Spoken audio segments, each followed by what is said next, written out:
இப்போ பார்க்க போகிறது வந்துட்டு ஓசோன். ஓசோனோட ஃபார்முலா வந்துட்டு O3.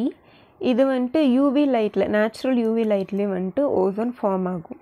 நம்ம லேபில் ப்ரிப்பேர் பண்ணணுன்னா நம்ம எலக்ட்ரிக்கல் டிஸ்சார்ஜ் வச்சு பண்ணலாம்.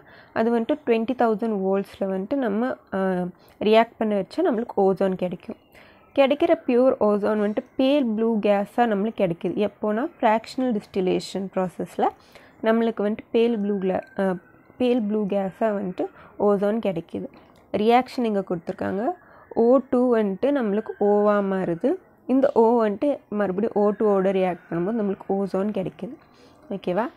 இதுதான் வந்து ரியாக்ஷன். இது பெண்ட் ஷேப்பில் இருக்கும். இதோட ஷேப் பார்த்திங்கன்னா இந்த மாதிரி பெண்டாக இருக்கும். O. ஸோ இந்த டபுள் பாண்ட் வந்துட்டு இங்கே எக்ஸ்சேஞ்ச் ஆகவும் சான்ஸ் இருக்குது. ஓகேவா? இப்படியும் இருக்கும், இப்படியும் இருக்கும். இது எழுதும் போது நம்ம லோன் பேர் வந்துட்டு டினோட் பண்ணுறது ரொம்ப ரொம்ப இம்பார்ட்டண்ட்.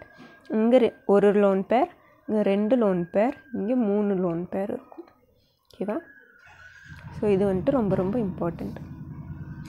இது ஆக்சிடைசிங் ஏஜெண்ட் அப்படின்னு சொல்லி சொல்கிறாங்க. ரொம்ப பவர்ஃபுல். ஆக்சிஜனை விட ஓசோன் வந்துட்டு மோர் பவர்ஃபுல் ஆக்சிடைசிங் ஏஜெண்ட்.